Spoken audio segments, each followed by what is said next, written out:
she has this existential come to Jesus moment, and she comes home and says, I think I'd like a bagel. And then she's cured.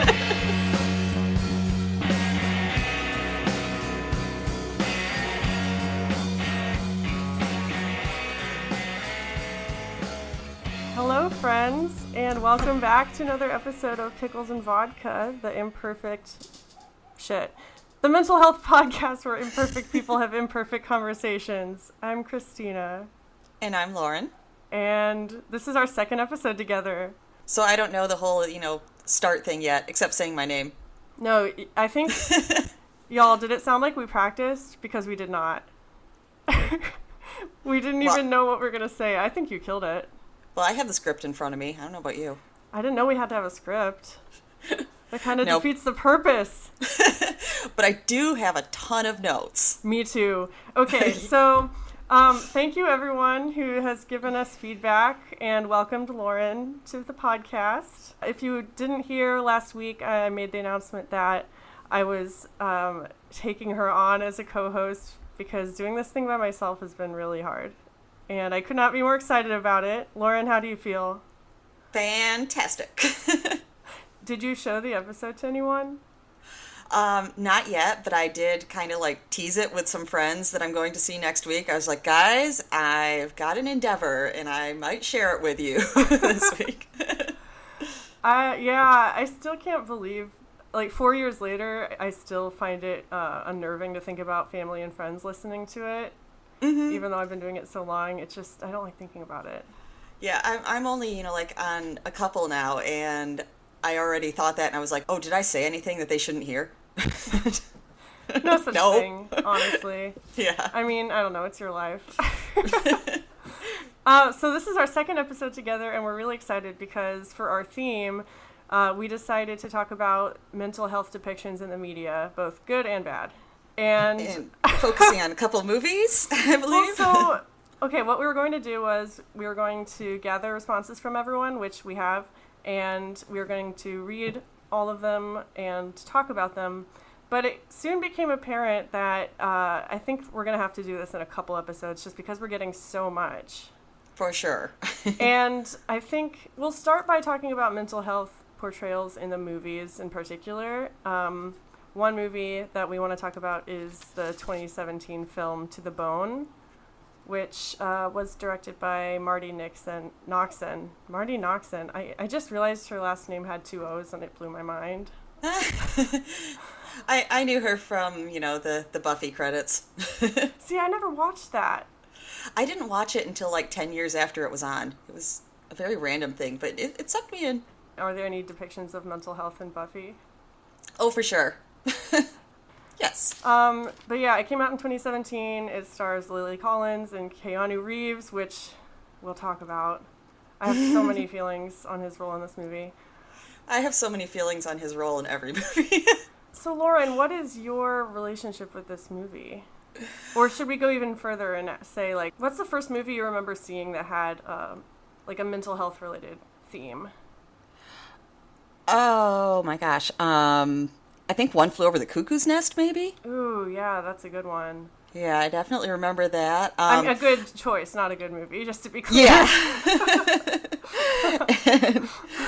Funny thing, I guess the first one I saw without realizing it is I was looking up lists, seeing what do people consider mental health in movies? What are the best and the worst? And somebody mentioned Winnie the Pooh. I was like, oh, yeah. My brother was a big Winnie the Pooh fan when he was a kid, so we had a lot of Pooh stuff. Oh, yeah, same here. I wanted to be Piglet.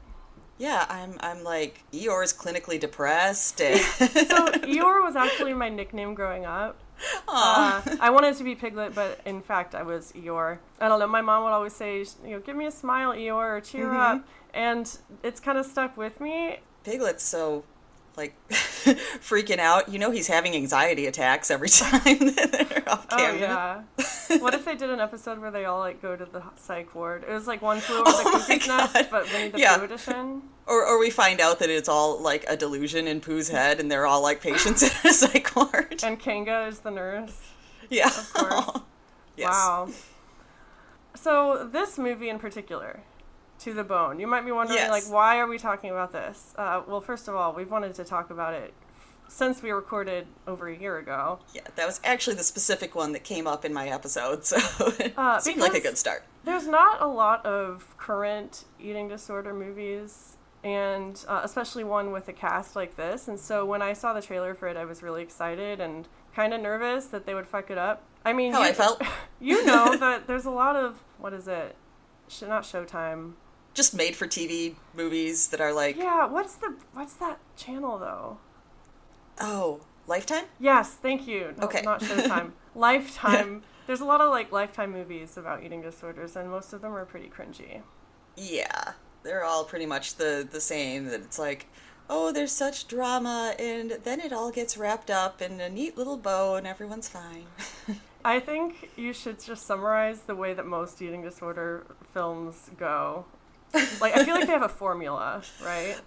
Yeah, oh, absolutely. Okay, so, young high school girl, white, of course, because those are the only people that get eating disorders. And, you know, she's beautiful, but she doesn't see it. Yup. And, you know, maybe someone says something to her that gets on her mind, or maybe you just see her, like, being a perfectionist, like, getting perfect grades, being the sports hero and everything, and suddenly takes it too far, and... One day she gets a B-. Yeah, exactly. And then her creepy uncle, like, slaps her on the butt, and she's like, you filled out, Tracy. Yes. I don't know. Tracy. Marsha. Just trying to pick an unlikely name. And so then she usually has an existential crisis. Oh, yeah. And, you know, like, in first, it seems okay. All her friends at school are like, oh, yeah, I should diet too. Uh-huh. Then it keeps going, and her parents are, you know, so worried, and she's angry at them because they are just trying to destroy her life and not letting her be who she wants to be. And they don't love her. That's right. And they allowed her uncle to pinch her cheeks or whatever. Exactly.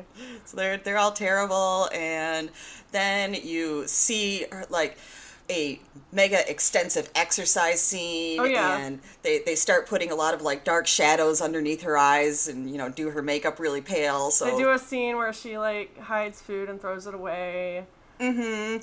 And then finally it ends up, you know, like, she's walking in school, and suddenly everything goes gray and fuzzy, and suddenly everyone's standing over her and like, oh my God, what happened? And then she's in the hospital, and then she gets angry because people are trying to help her. Yep. And then, you know, either maybe like another patient, or probably like a therapist, is, you know, some miracle worker that comes in and makes her see what she's been doing to herself. Or a man. Oh, yeah, even worse. Oh, we will talk about that. Not to say that men are worse. I'm just saying, like, everything can be solved by a relationship is blah. Yeah. And yes, and then, you know, she has this existential come to Jesus moment, and she comes home and says, I think I'd like a bagel. And then she's cured. So, I have consumed a lot of eating disorder media over the years. And in the past, I used to skip the parts where they were recovering because it was either boring or I just didn't want to hear it at the time. Yeah, and I always hoped that it was fast because that was the boring part. Yeah, exactly. I mean, this is one of the reasons I wanted to go into this topic is because that question of is it dangerous or is it enlightening to include this stuff? Because I used to read, you know, those books to trigger myself. You know, everyone does it. Mm-hmm. One of my guests a few weeks ago, she mentioned the most perfect little girl in the world, I think. Yeah. What is it called? I probably messed that up. No, the best little girl. Yeah, the best little girl in the world. That stuff can be really harmful. And so, I don't know, what are your thoughts on censoring that kind of stuff? I mean, I don't believe in censoring it because... Or screening, maybe. I don't know. Yeah. I don't know. I just... Like, I have a hard time with that because I just kind of feel like protecting people from the world when no one is specifically doing something wrong by putting these little fantasy stories out there. Well, that's the thing. I would have been sick, like, no matter what. Mm-hmm. It's just that happened to be available. But, yeah, I do wish people realized that this is crap. Yeah, and if you're going to portray it, do it right. Yeah, one thing that upsets me looking back at some of the, like, the earlier books that I read is I feel like they portrayed the idea at the end of like, well, this person gained some weight, so they're better, and they're actually, they wouldn't say it, but it's like, they're actually still underweight, but that's okay. They can maintain that. Yeah, and also just like... It just kind of felt like, oh, so you're letting your main character be still vaguely sick and saying, that's fine. Well, and also the focus on weight as the main/only indicator of being sick. Like, that is one thing we'll talk about in To the Bone. There's a lot of, like, they do portray, heavier characters. Like, there's a character who suffers from binge eating disorder, but I don't know. I still came away thinking that, like, you're not really sick unless you're super, super skinny. Yeah, there is one scene in particular that we will get to that made me insanely angry about that. Oh, I can't wait. It's probably the strongest feeling I had through this whole movie because I really didn't feel much about it. Wrapping up our intro of this movie, I was really excited when it came out because Lily Collins, who plays the main character, and also Marti Noxon, the director, they both have had eating disorders in their past. And so I was like, okay, maybe this will be a more accurate representation. Also, it's pretty mainstream. Like, it got a lot of, like, mainstream criticism. When I heard that about Marti Noxon's history, then I was like, oh, wow, then maybe it will be all right. So let's just get right into it. And for listeners who submitted suggestions, we're going to try to get to some of them today. We might just do all of them on the next episode, honestly, because I feel like we're going to want to talk about this movie a lot. Probably, because I did, as I told Christina, when I first watched it not long after it came out, I really, about 2/3 through, I guess, I just was so bored that I paused it. Like, I'll watch it later, and then I never really felt like getting back to it. So I actually watched it so that I could finish it. Yeah, it's kind of a hard movie to finish. Spoiler alert. So yeah, next week we'll be reading your answers. So that means you have another week to send in any sort of media depiction of mental health that you either love or you hate. You can comment, you can say, like, it helps if you say what it is specifically that you liked or didn't like. And then if you want to go even further toward earning our love, you can send in a voice message. Those are super fun. Yes. But yeah, go and answer that this week. But for now, we are picking apart To the Bone. You want to summarize the plot in a nutshell?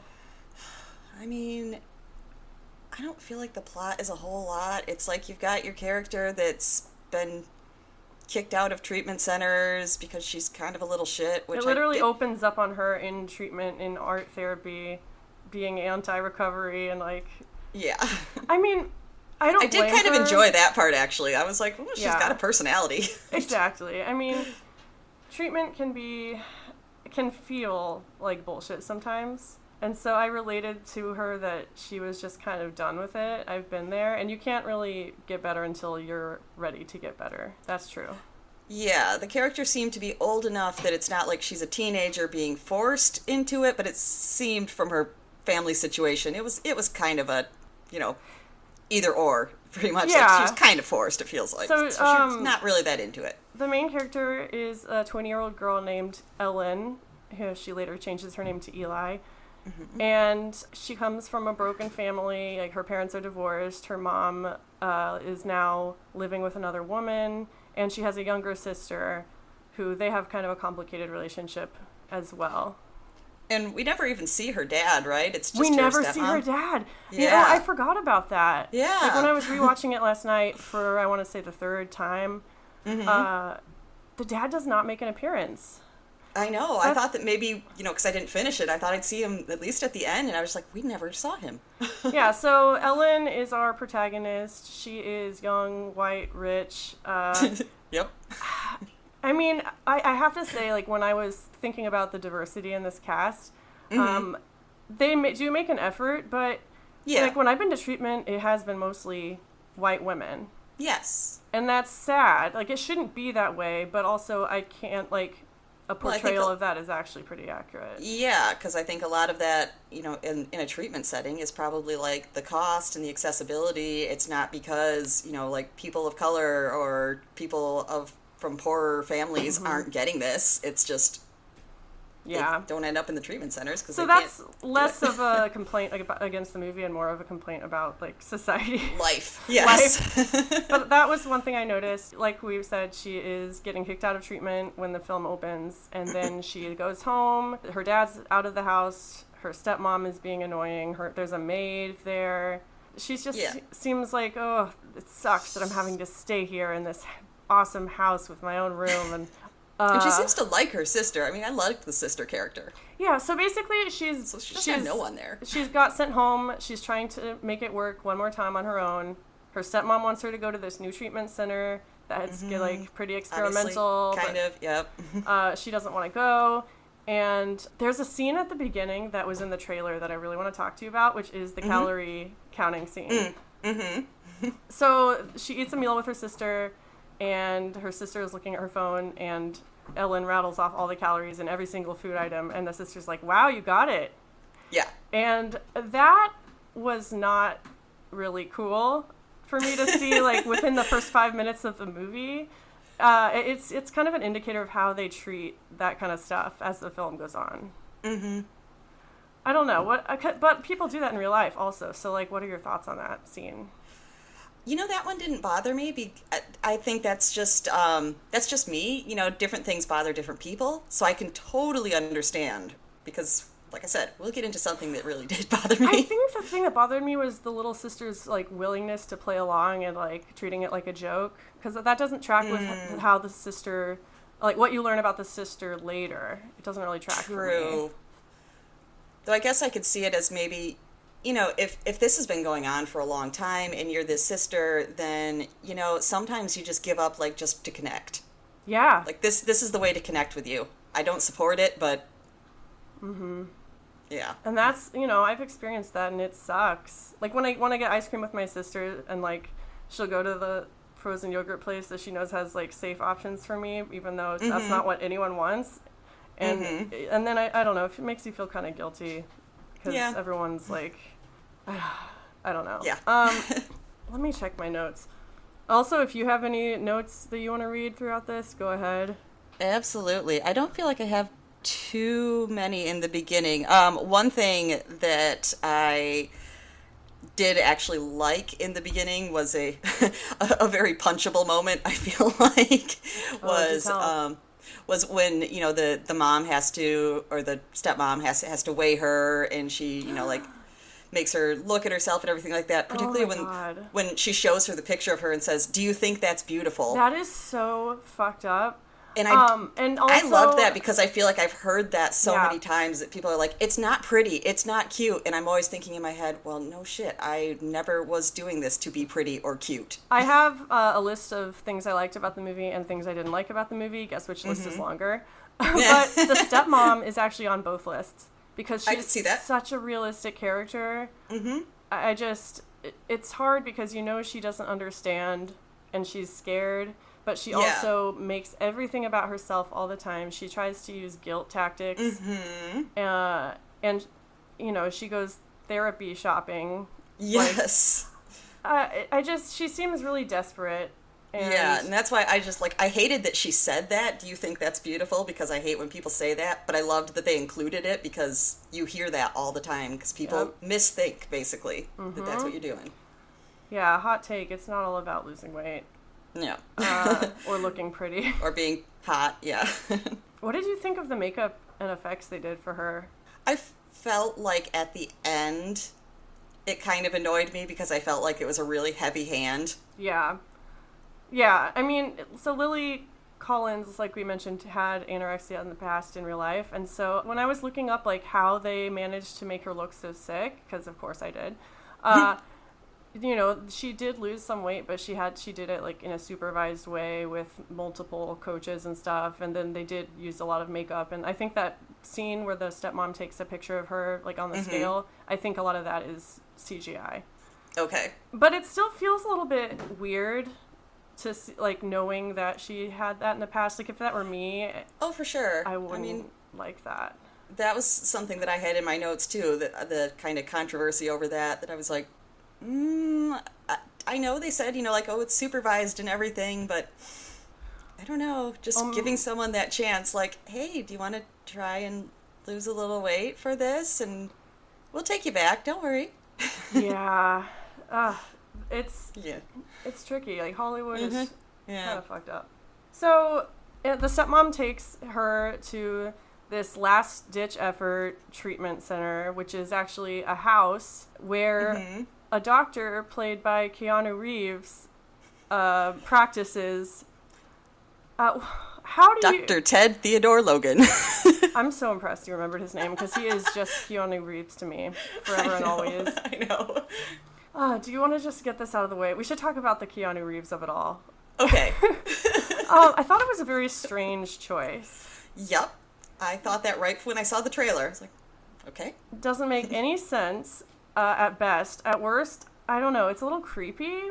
I almost wish, because there's a scene near the end where she's asking him personal questions about himself. Yeah. And he's like, yeah, I never had kids or got married. I just care about my work too much.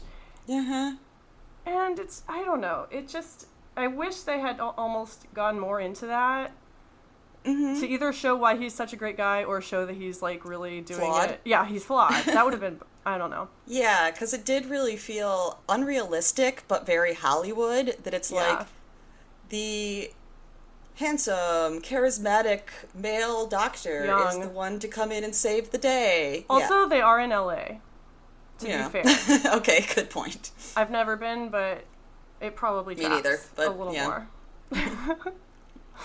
Also, while they're in the waiting room to be seen by Dr. Logan, she meets... Dr. Logan. That's what we're going to call him from now on. Dr. K. She meets this girl who is also waiting to be seen, and you learn that Ellen is like a internet famous. Oh, that's when we find... I was saying, I don't remember this. Yeah, scene, you learn yeah, that she's internet famous. She had a famous Tumblr account where she posted, like, art pertaining to her eating disorder, and a lot of it was really, like, graphic. And so we learned that this girl saw her artwork and killed herself and mentioned Ellen in her letter. Yeah. I don't know, like, was a super fan of her art, I guess, and just felt like it inspired her and maybe inspired her to end her life. So I grew up on Tumblr and LiveJournal and that kind of stuff. I remember being like 12 and looking at really emaciated women and like people who cut themselves. Like I was into those kind of Tumblrs, and and it's like you were saying earlier, like if I hadn't had access to that, I probably still would have done what I did, but that definitely made it seem more romantic and woe is me, I'm such a tragic figure. I don't know, do you know anybody in your life that has been affected by the internet in that way, or like has that ever happened to you? I don't really you're see anyone affected like that, but I did have, like, when I was younger, I know my kind of groups. I was more LiveJournal because that was one of the first things, and I'm older. Well, yeah, but you had those forums and stuff that we talked about last week. I know, like the one we talked about last week, like I said, that one just seemed to become like a family and helping each other and liking each other and being more like a group of friends. So I never would have felt like anyone there would have used that to like damage themselves. And that's the trouble, is that there are both of those communities out there. Exactly. Yeah. Because I know I've come across them just looking around, and I see some things and I see like comments and I'm like, oh God, I would never want to be one of those people. Yeah. So I guess I feel bad for Ellen in that moment. Like, that's a really heavy for sure. thing. I mean, even though it obviously was not her fault, like someone connecting you like that has to be hard. And then her parents sent like pictures to her. That was super fucked up. But of course you learn this later. So she basically sees the doctor, and you get like an eating disorder 101 talk where he's like, your body's growing hair because you're so skinny. Do you like this? Like, do you do a lot of push-ups? I guess you can tell I'm not really a fan of the doctor. But like, how does he convince her to go? Do you remember? I don't really remember. That must have been a section where I kind of like zoned out because, like you said, I forgot about the waiting room scene. The sister convinces her to go, I think. Oh, yeah. Yeah, she's at the house. She and the sister go on a hike like late at night, drinking beer on the top of the hill. And the sister's like, can you like try this time? Yeah. Also, the part about her being a cheap date because she weighs so little made me laugh. Yeah. Also, there are a few things up. I know, yeah, that kind of like, I always like to have a sense of humor about it, even if it's, yeah, kind of a sick comment. So that one did make me laugh. So she goes to this treatment center. I cannot wait to talk about the treatment center. Well, so how would you describe it? I describe it as about 2 months away from getting shut down. Dude, seriously, that's what I was thinking. We've both been to treatment, but I think both of our treatments have been more like traditional hospital setting. Well, my first one, I would say, was very much, I mean, it was in a St. Louis area mansion, pretty much. So it had the house setting and all that kind of stuff. I didn't know that. Yeah, but there were still rules. As I like to say, watching this one, no one was going to let you have a jar of peanut butter for dinner. Yeah, it appears that the nurses are always absent. People can, like, they say they have rules, but, like, where are the people that are enforcing the rules? Yeah. Like, they're just... I had a huge problem. I was just ticking off all the things wrong when one of the fellow patients is a male, and Ellen starts to, seem to like connect with him. And I had a huge problem when she went out to dinner with him, because I was like, it doesn't matter that he gets to pick his guests. That you don't let somebody that was just there go out. Ugh, you don't get to walk a long ways. You don't get to just be on your own. Problematic. None of these things are correct. Let's back up a little, because we will talk about his character. Yes. So you find out that they have a point system at this house. You do things like eat your food and engage in groups, and you get points. And if you get enough points, you can do things like leave the building and have outings and bring a guest. Yes, which I've never had a point system, but I feel like there always is kind of like a levels. And yeah, we had a red, yellow, and green level. Yeah, like you can ask for certain passes at certain levels. But we would never be allowed to go like outside. I mean, in a PHP setting maybe. Yeah. But this is, from what I gather, this is like a last chance for a lot of these people. Yeah. And so it doesn't make sense that they would have that kind of freedom, especially like so early. Like, she had only been there for a few weeks, and then they're like, yeah, you can go off with this dude since he has privileges. I was like, I assume he's been there for a while and, working at it and trustworthy and everything like that. But that doesn't mean you just get to grab the girl that's been there for 2 days and you're like, come on. Yeah, and so when she arrives, you get to know some of the other students, the other patients. Like, this is fucking Hogwarts. Yes. You get to meet the other patients. Like I said, the movie tried to be kind of diverse, and, like, there's some bulimics, there's like a binge eating patient. Sorry, can I go rescue some please trash from my cat's mouth? Oh.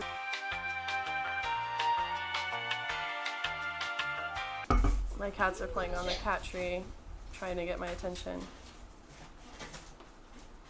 Fang appears to be wrestling an invisible fly. Alright, back. I was just describing to the listeners what my cats were doing. Aww. It's being very distracting. So the other patients, who was your favorite? The pregnant girl. Yeah, what was her name? I don't remember. Fuck. She had it. Yeah, she had a typical name. Oh my god, this is so bad. I'm looking it up. Oh my god, there's so many people in this movie. Megan.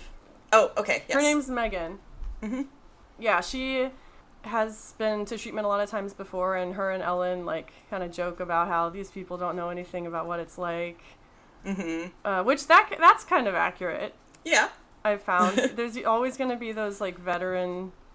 Yeah, I felt like the interactions with the patients were pretty realistic. Even like there is cattiness that goes on. There is comparing, and there is like like her roommate is actually throwing up and hiding it under her bed, and she calls her out on that, and her roommate just turns around and calls her out on her own shit. Dude, yeah, we're supposed to believe this is like a super exclusive, like high security place, and people are just doing whatever they want. Like you said, one girl is literally vomiting into a bag under her bed. We see Ellen doing sit-ups and running all the time. Mm-hmm. They're allowed to pick whatever they want for dinner.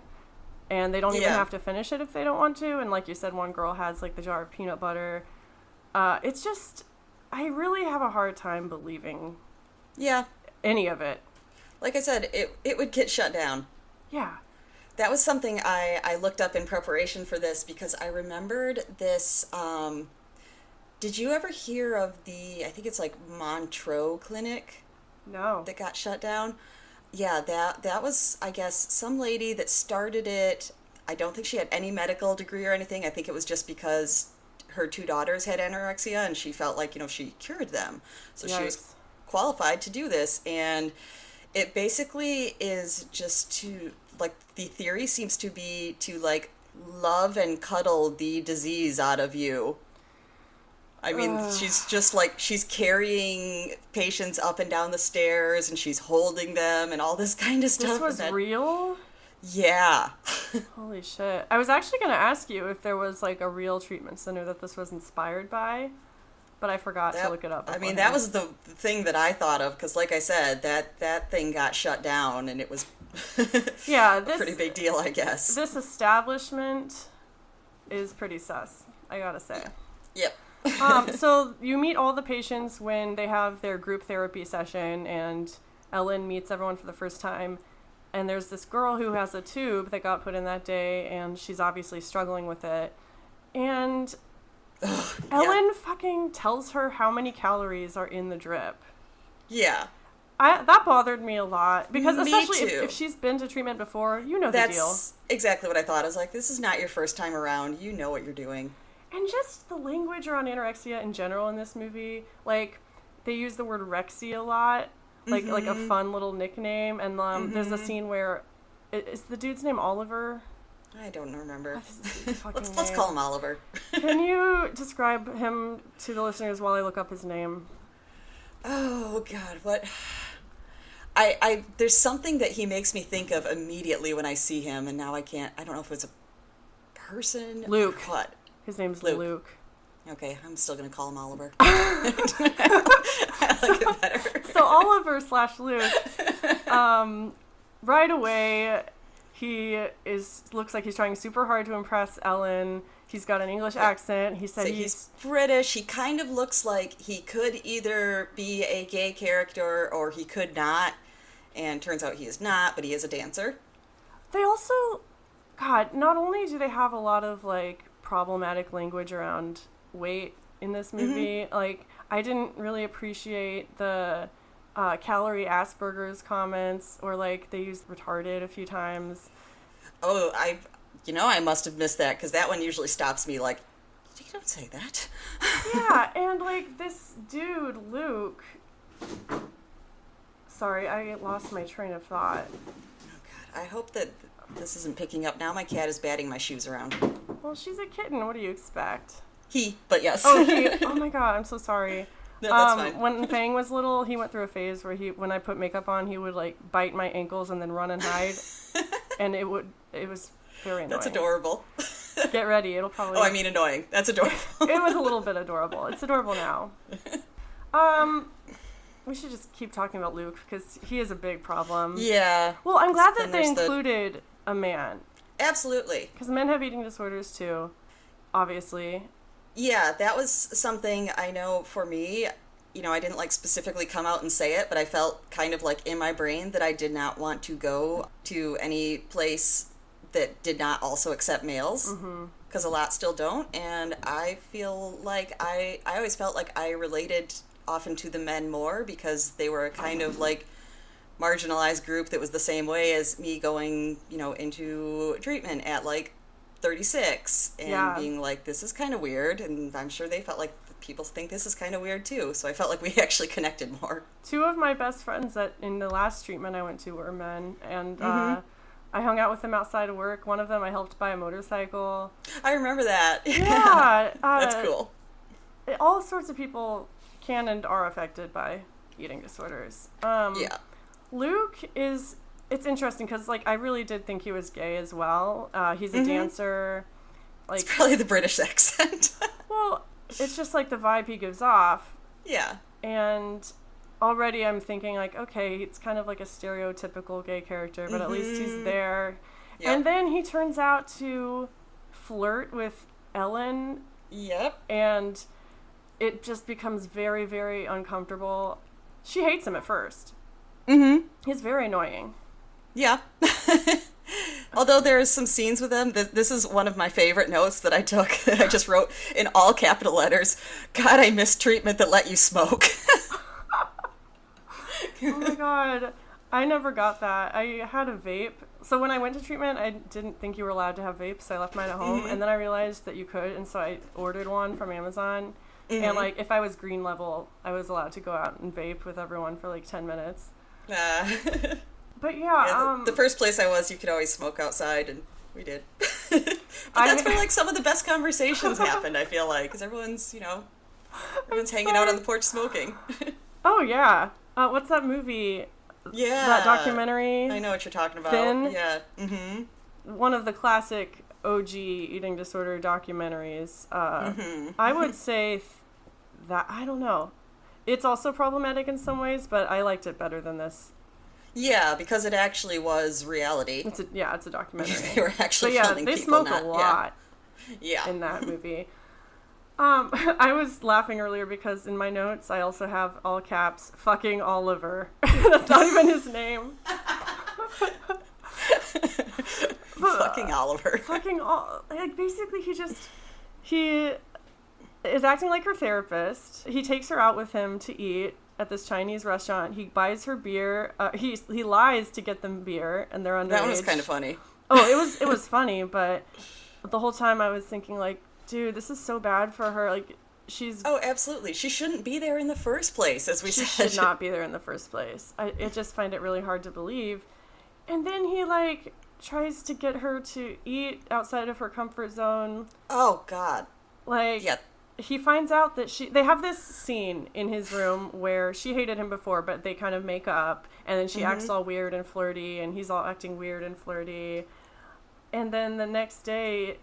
he's like, hey, I got this goo-goo cluster and you're going to eat it. And she's like, no, I can't. And he turns it into this, like, sex thing, which also, that was actually under my positives because it can really be like that sometimes. Oh, yeah. Food is super sexual.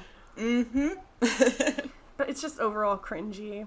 I thought you were going to say the fact that he just kind of, like, goes along where she's like, well, like, I could chew it and spit it out. And he's like, oh, cool, I'll enable that. Sit here and chew and spit your dinner. Yeah. It's just gross. Yeah. Yep. Let's see. And then I'm like trying to think of where we are in the plot right now. We're talking about Oliver / Luke. Yeah. I don't have a lot of notes until the end, but I do want to get into Megan, the pregnant girl, her whole story, because, like I said, I didn't take notes on it, but it's one of the parts that affected me the most. Yeah, it seems like was most impressed with. Yeah. Well, we'll describe her to the listeners real quick. Yeah, so she's another girl who has been, like, life in treatment or been around the block several times, and you get the idea that she's been underweight most of this time, but, they mention, like, manages to be a weight where she can menstruate a couple times, and one of those times she happened to just get pregnant. And so she's around 12 weeks when she's in there, so she's not really, like, showing, but she's in it. It's really sad, because you can tell she really, really does want to get better, but, I mean, you can attest to this. When you've been living that way for so long, your body doesn't always react well to you trying to get healthy again. Yeah, like, this rewatch, I had gotten that far the first time, so I knew what was coming, and one of, like, the saddest parts is when she just, like, announces the name, and she's like, it's a girl, and you can see her really hesitant, but, like, really, really excited that this is becoming reality. Yeah, because before that, she had been afraid to talk about it and plan, because, like, she wasn't sure it was going to last. Yeah. And I do think it's sweet how all the patients rally around her and, encourage her to eat and encourage her to think of the future and think of other things outside of her eating disorder. Because, like, you don't really have an identity when you're sick like that, and I can't even imagine having, like, another life to worry about on top of my own. Like, that's literally my worst nightmare. Oh, yeah. So throughout the film, her attitude towards it kind of improves, and it becomes a symbol of hope for everyone, because you see the characters all struggling, but, like, starting to get better. Ellen changes her name to Eli. Oh, my God, we forgot about the family therapy scene. Oh, yeah. Oh, my God. Okay. This was easily the scene that triggered me the most. Okay. out of the whole thing. It happens pretty early on. She's at the new treatment center, and Keanu Reeves decides to have this family therapy meeting with all her family. They actually fly in. Her mom and her mom's wife fly in from Arizona. Her sister's there. Her stepmom's there. Her dad isn't there. Never see him. Right, because he doesn't exist. And they sit down, and the moms immediately all start making it about them. Mm-hmm. It's just... it hurts so much because I remember having meetings like that when I was in treatment. Exactly. I was going to say that this one was a hard one because it was one of the parts that was actually very true. Yeah. It's just everyone sitting around talking about you and talking about how it affects them. Yeah. And you're just supposed to sit there and take it. And then it's a different scene, but when the stepmom basically says she's asking about a friend of hers at treatment. And she says, it would be okay if you, had a thing with her, implying that she was gay. And then she and her sister kind of laugh, like, Mom, no, it's not that. And then she's like, well, that would make sense if you starve yourself because you have that inner turmoil. Yeah. That, did not like that. Very realistic, though. Nope. Yeah, everyone's always trying to find a way to explain it. Yep, I was going to say that. That one kind of checked a box with me where... I feel like my parents have tried to be like, we're going to come up with the explanation, and then we're going to know what to do. I mean, I can't really blame them, because, I would like an explanation. It would be nice if there was one thing I could point out and say, this is why I am this way. Mm-hmm. And, family members oftentimes don't know what to do, and they are so desperate for an answer. It's just really hard to watch. And then the sister says something really poignant in that scene, too, which is, you're not the only one who wasted your life. Or, hold on, I wrote it down. Okay, I was going to say, I don't know, but I know, I felt like she had a good moment. Yeah, she says it's not just your life you're missing out on. And then she goes on to describe all of the big life events, graduations, holidays, that all she remembers about them are her sister being sick.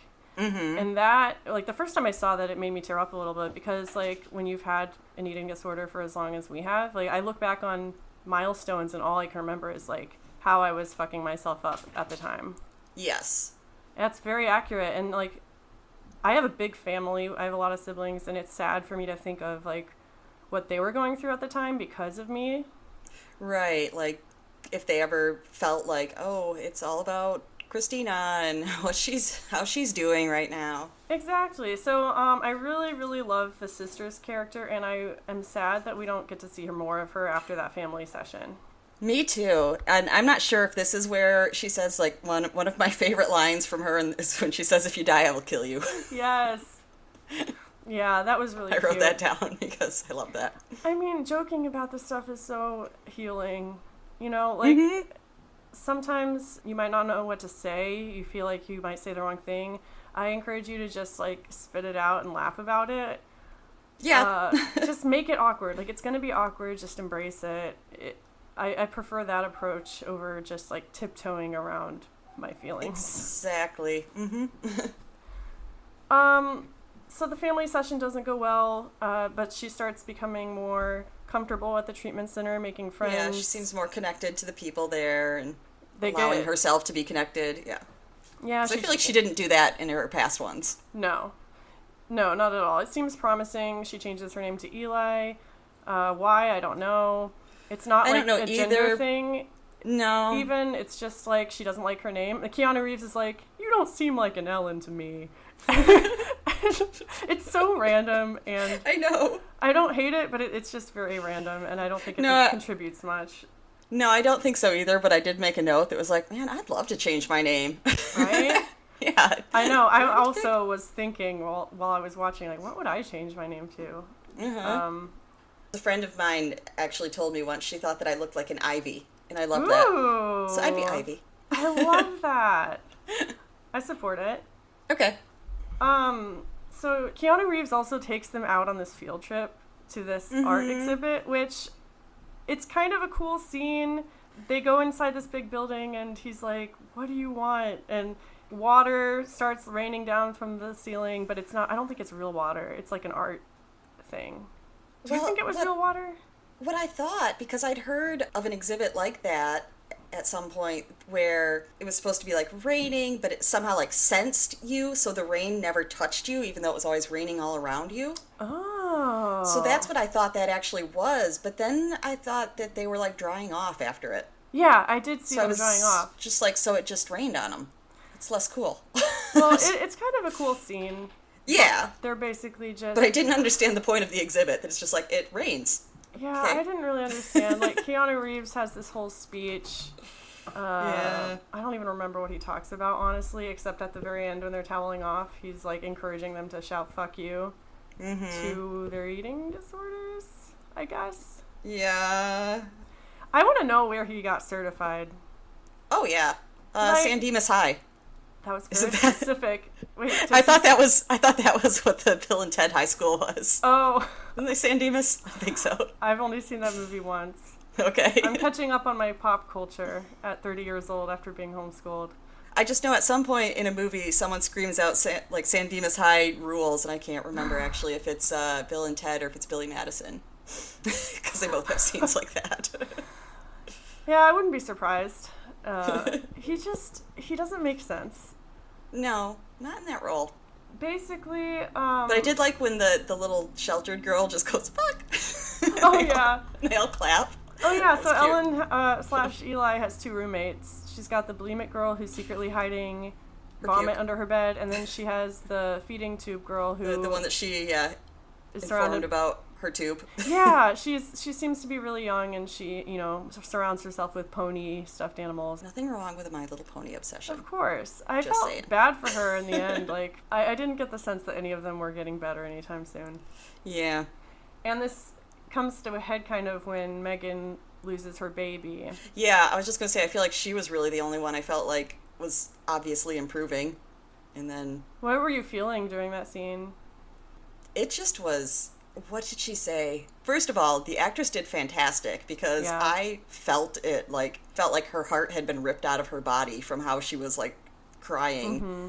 And I think when she said, I thought that I was safe, that was the one that hurt me. Yeah, because the things you do to yourself when you have an eating disorder, like they stay with you even after, like if you get to recover, like they still stick with you. A lot of them. So I felt like that was her kind of saying, like, I'm really trying now, and I thought that everything that I did to fuck up my body, that we were in an okay spot, and this was going to happen. It's so sad. Mm-hmm. And then, understandably, like, she just doesn't come back. Yeah. And that's kind of when Eli starts spiraling, and... Well, and Luke Oliver tells her that he loves her, which pisses her off. Oh, my God. Yeah, they're... Which pissed me off, too, because, again, love conquers all. It has no place in this movie. It's kind of upsetting. He basically, like, pounces on her when they're in the backyard. She's smoking a cigarette, and I don't even know, like, what leads up to it. He just starts kissing her. And she lets him kiss her, right? But she gets pissed off when he says he's falling in love with her. He says, you probably think that men... Oh, God. He describes women as portable holes that men can fuck. Oh my God, yes. Yeah, he's basically like, you probably think that you're all just portable holes that men can fuck. You just need to be with someone who loves you. And then he starts like making out with her, pushing her to the ground. It's honestly upsetting.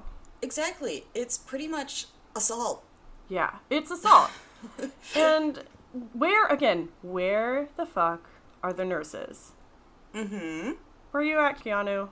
Like, right. Where? Keanu only comes there during the day. He's got a life. He gets paid the big bucks. But like, we couldn't even go outside. Like, we couldn't even go to the bathroom without supervision. And they're like, I was gonna say, Donna from Parks and Rec. She should be all over that. Yeah, we needed like 4 more of her in this movie. Mm-hmm. Lobo is the character's name, who's the nurse. She's great. Mm-hmm. So she starts relapsing, and you have more, like, dramatic slow-motion montages of her, like, exercising in secret.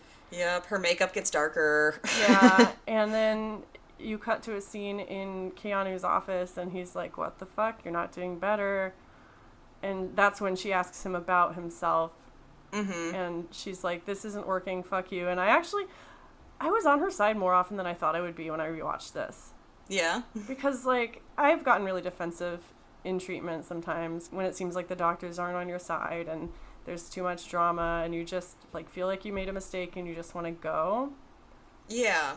See, I wouldn't say that I was almost ever not on her side. I was just not on the side of the movie. That's fair. So she decides to leave. She's on her way out. She meets Luke in the stairway, and a doctor just told him he's never gonna dance again. And he's like, I'm never gonna dance again. Guilty feet have got no rhythm. That's exactly. Oh my god! I also have under positives and negatives his Sugar Blues song. Oh yeah. The Sugar Blues. I can't sing, but otherwise I would. It's just really funny and ridiculous. But yeah, he's like, I don't have dancing anymore. That was my big thing, and now you can be my big thing. Like you can be my next big thing. That one really pissed me off because I was like, dude, she already told you. Also, you know how you're not supposed to like date anyone new in the first year of sobriety? Yes. The same goes for eating disorders. Yes. So, yeah, that's why? The same way. I mean, I know that treatment relationships there's no happen. rule, but people kind of frown on it. It's frowned on, and like, how selfish can you get? Like, she's obviously at death's doorstep, and you're out here. Seriously. Like, I think he wants people to think he cares, and he's like a den mother, and he just like wants to encourage everyone and push them in their recovery, but he's actually a really harmful, scary character. I agree. I hate it. Uh-huh. I just hate it. Bad Oliver. Bad Oliver. I don't know where I got Oliver.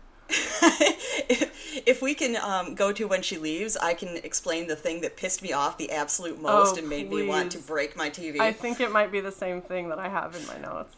Okay, so from the beginning, we have seen her putting her hands around her arm to measure, like, how close do they touch, and, checking.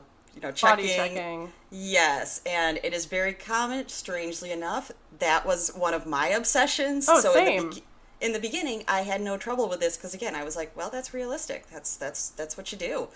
But what I hated is then there's this dramatic moment with dark lighting when she's on the train and she puts her hands around and, oh my gosh, for the first time we see the fingers touch. Her thumb and her forefinger touch around her arm. Even overlap a little, and then it just feels like this big dramatic moment where we're supposed to believe this is how the movie is telling us now she is really sick because they touch. Before, not so much, but this did it. It really upset me as well. Yep. Because it's such a dangerous idea to plant that you only deserve help when you weigh a certain amount or look a certain way. Exactly. That's what I felt like. The movie at that point was just promoting, yes, you actually are only at your sickest when you're at your thinnest. Even when I was at my smallest, like, I didn't think I deserved help. And I can't even imagine, like, seeing this movie. I mean, I did see this movie when I was sick. It was harmful as fuck in some ways. We're telling ourselves, like, I'm not thin enough to require, treatment or anything like that. So we're already telling ourselves, like, you have to be a low enough weight to deserve help. And this movie just said, yes, that's true. Yeah. That's what pissed me off so much. It was incredibly damaging. She also, like, she faints in a bus stop. And she wakes up, and this guy is standing over her with, like, a container of food, and he's just like, you gotta eat, girl. Yeah. And I wrote that down because that was really annoying to me. I'm not sure why. That never happens. No. I've never had anyone, like, you're always kind of thinking, at least for me, I was always thinking that people were paying attention, but no one was. No, I remember one time looking at, like, beauty products that I was checking out on the bottom shelf of a Target. I'm kneeling down to look at them.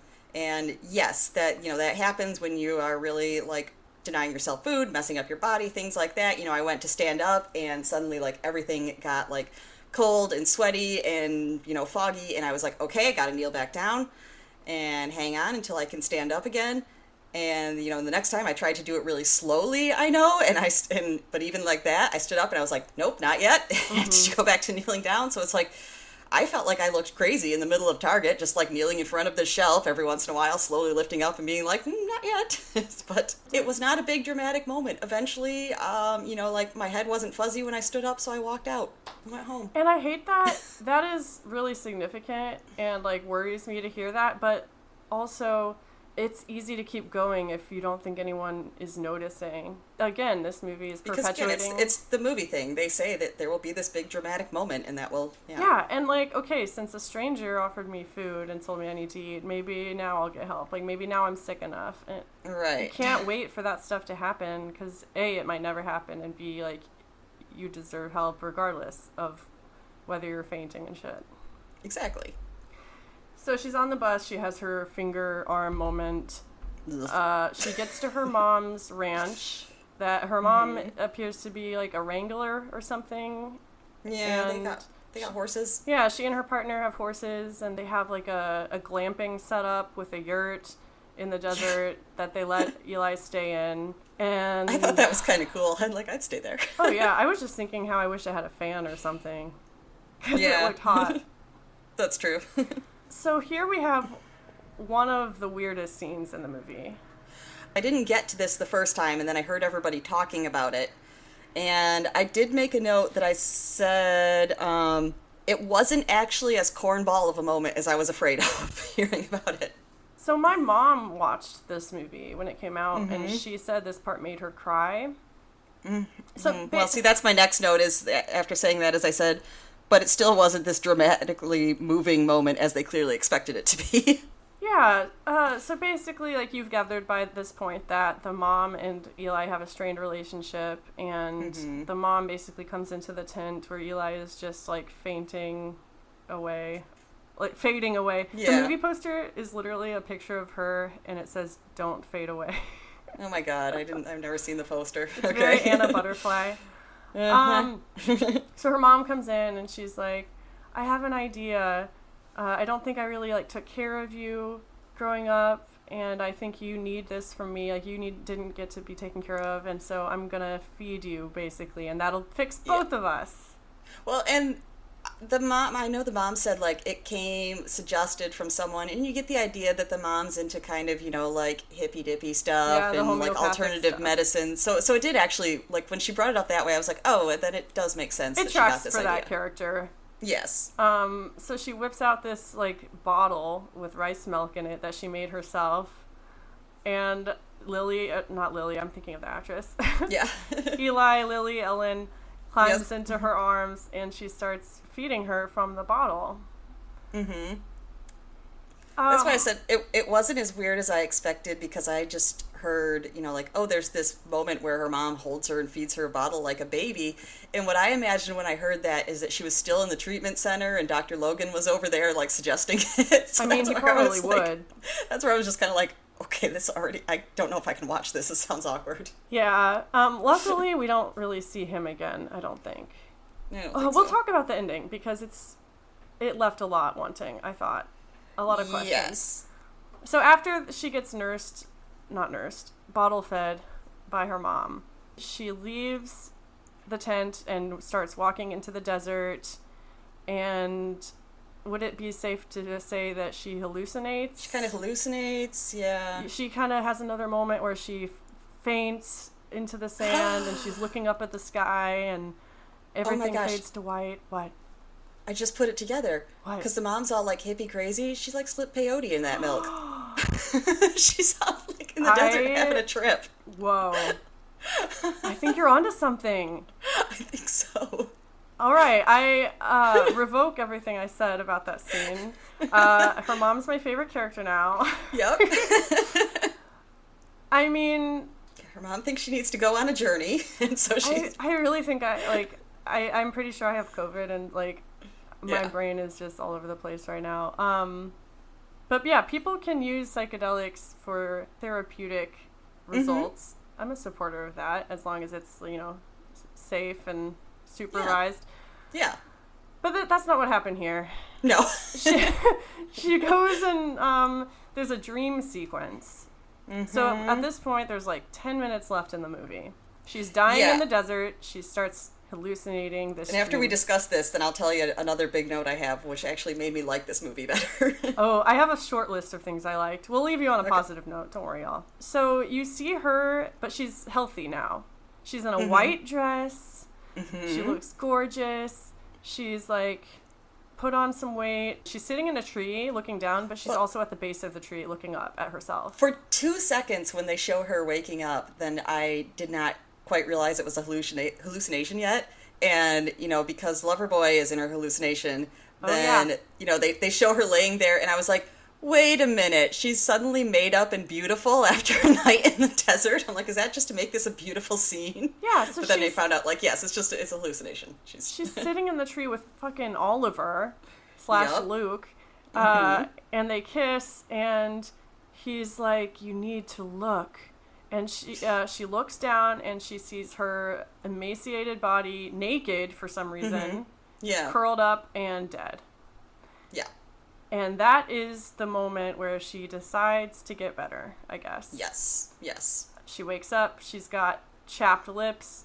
I don't know how she has slept in the desert all night. I don't know how that happened. Also, maybe it was the drugs. I'm gonna say it was the drugs. No, I'm pretty sure it was a drug trip. She gets up and she walks off, and then you see her returning to the treatment center, and everyone's smiling, and then it fades to black, and that's it. Yeah. So, 2 notes for the end. Right before, she goes out in the desert, then I have a note that I am still fighting to get through the last 12 minutes. I was checking constantly, being like, how much more do I have to go? And then suddenly, it just hit me when I was doing that. I was like, oh yeah, that's the most realistic message that this movie has. Because eating disorders are fucking boring. Yeah, they really are. It's not all dramatic moments and chaotic family sessions. And that's the main reason why I'd have trouble getting through this, is it'd slow down and I'd be like, oh my God, there's still half an hour? I can't believe this. Haven't I been sitting here for 3 hours? Do you feel like this movie made it seem more exciting than it is? Or do you think they did a good job of capturing how your world shrinks when you're going I feel like both, because I think a lot of the things we talked about in the beginning of it, that we were angry because they were kind of, dramatizing and romanticizing and things like that people always do. But yeah, like I said, at the end, I really did feel like, I'm over it. Can this be over now, please? Yeah, it's a short movie, but it's still too long. Yes. I found. And then my final random thought that appeared at the end, when she goes back and she's going back to the treatment center and you see all the same people on the porch welcoming her in, and then I was just suddenly like, the patient lineup never changes. The milieu. Yeah, because it was like we were admitting and losing people constantly. Oh yeah, every day we would either lose someone or get someone new. Yeah, so she enters brand new, and then nobody else does for the next 2 months. Yeah, if Megan left, you know that he has a huge waiting list, because they said so when they were in the waiting room. The other mom was like, "Yeah, I've been trying to get her on the list for 3 months." I'm so lucky, yeah. So the minute Megan left after her miscarriage, they would have replaced her. So I was like, huh? Also, they kind of talked about how the stepmom and dad were paying for everything. It was implied. Mm-hmm. That's another thing. Not many people I know can afford to go to places like that. It's definitely a very slim margin of people. No, but I figured if the dad is working enough that he's not even in the movie, then he's probably making a lot of money. Yeah. I would like to see an eating disorder movie where they talk about that more, just the cost of going to these things. Maybe let's see a story from the point of view of someone who can't afford to go to a Keanu Reeves run place. But overall, get Dr. Point Break to save them. Overall, Lauren, would you Yes. recommend this movie to someone with or without an eating disorder? I would be more likely, you know what, it would be a case-by-case basis. I mean, I would not recommend it to many people with one, but if I felt like you weren't impressionable about it, then, if I knew you were coming at it with a nice, healthy, cynical mind, then I would be like, yeah, okay, you might. And the same thing, I'd be more likely to recommend scenes to other, people in my life. This is one they got right, maybe if you want to understand. Watch these 5 minutes. It's not all bad, and I'll get to the stuff I liked in a second, but I started watching this last night with my partner, and he didn't last long at all. Okay. But I was glad, because as it went on, I was like, yikes, I don't know if I want to show this to someone who doesn't have an eating disorder, because this isn't what it's really like in some ways. Ultimately, I would always like to chop out that scene of her with her arm, though. Yeah. No matter who sees it. I just want that to not exist. I mean, there is this scene where she's in the garage at her step-mom's house, and she's stalking her mom, on, like, her biological mom on social media while body checking. And for those of you who do not have eating disorders or don't know what body checking is, it's just what it sounds like. You're just constantly, like, checking to see if you've lost weight, or, like, reassuring yourself that you haven't gained weight. It can be, like, looking at yourself, or it can be physical. Like, in the movie, she does that weird thing with her arm. So she's on Facebook looking at pictures of her mom with her wife and her new life, and she's, like, furiously body checking. And I kind of liked that scene because I liked that one because it seemed like it was, like, not even intentional. Like, she just does this now. And that's realistic. Like, I've spent hours just isolating by myself, obsessing over my weight, and just watching everyone else have a fun life. And it was like you said, it's really boring. Yeah. It's really fucking boring. And so I thought that scene was really accurate. Do you have anything else that you want to talk about before I get into the more things I liked? No, just going off the boring thing. That's what I wanted to, add to that. You know, her sister's awesome. Hang out with her. I love her sister. I know. Yeah. I loved one of the nurses at the place was the mom from Euphoria. Did you see that show? I didn't, but her biological mother, I recently watched the very old movie Mystic Pizza. Oh, I've never seen it. And yeah, like, I'd only recently watched it. And that was, like, one of Julia Roberts' friends in that movie. And I was like, oh my God, she's the one that couldn't get married. I love her. Her name is Alana Ubach. Okay. I might be pronouncing it wrong. Yeah, I've seen her in other things too, but that was the most recent thing. I was like, oh my God. Yeah. Future Christina here. Please note that we are talking about two completely different characters, but don't know it. All right, back to the show. Her performance here is kind of understated, but I loved seeing her. I wasn't expecting it. Mm-hmm. Oh, at the very end, when she's at her mom's farm, and her mom is like, everybody should have more breakdowns. Yeah. I liked that part. It's implied that her mom has some psychiatric issues herself, but that she's dealt with it in a healthy way, and she's really tried hard to focus on herself and establish a new life.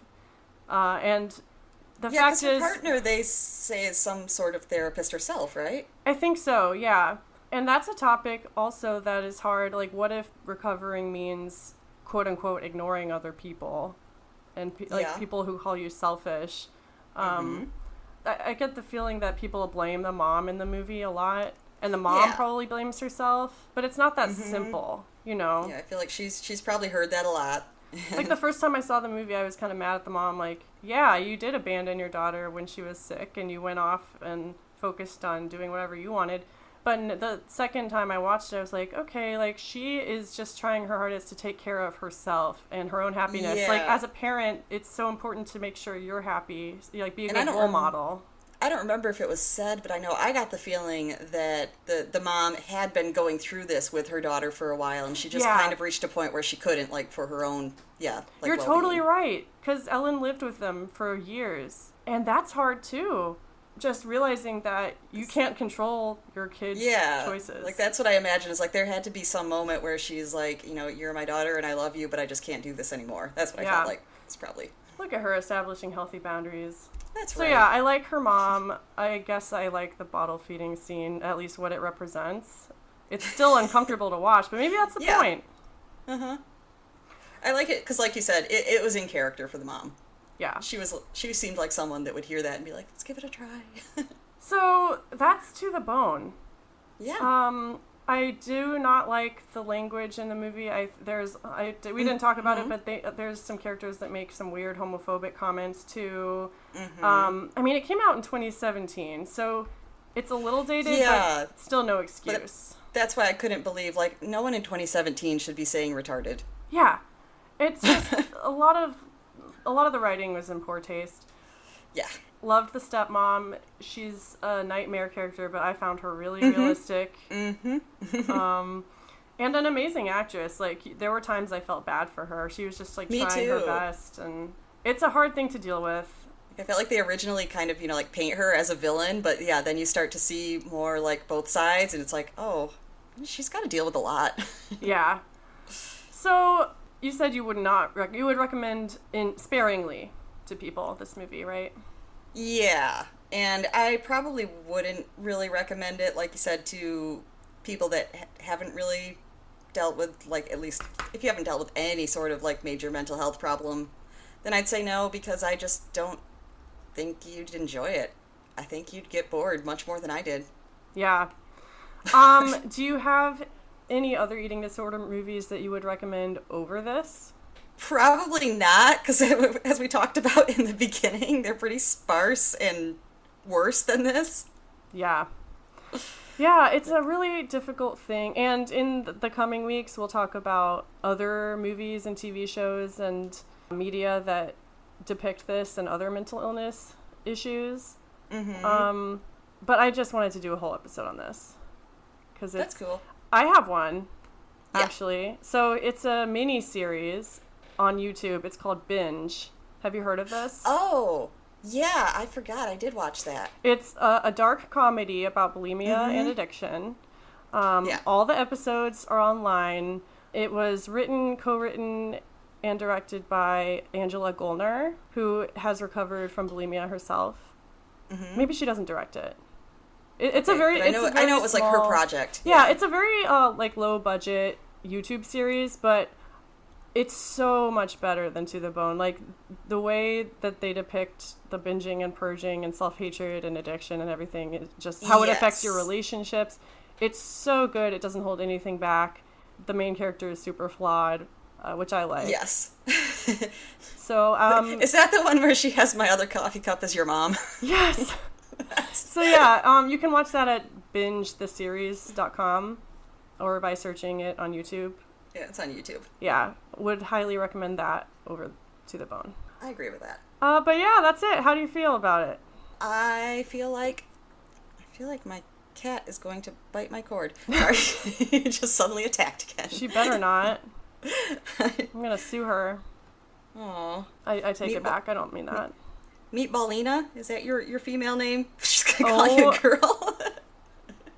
I'm not even gonna respond to that. But yeah, but keep answering the pickle poll. We're gonna talk about more media. I had initially thought that we were going to do this one and Girl Interrupted, but I still think we should maybe do a full Girl Interrupted episode, because I have a lot to say about that too. If you guys like this, maybe we can make reviews a regular part of our schedule. Yeah. I've never done it before, but this was really fun. It was. Yeah, maybe y'all can suggest different movies and shows to watch, and we can do reviews of them. But next week we will be not focusing on just one piece of media, but all of the ones that you all told us about. So you have a week to answer it. Keep going. Give us more. Yeah, please give us more. And yeah, we can't wait. This was super fun. So yeah, everyone have a good week. We'll see you next time. Probably don't watch To the Bone. Don't watch To the Bone. It's not worth it. Peace out. All right.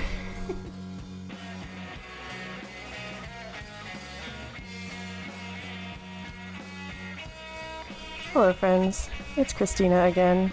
As always, thank you for listening. If you want to support Pickles and Vodka, you can give us a rating or a review on Apple Podcasts. Follow us on Facebook and Instagram, Pickles and Vodka Podcast.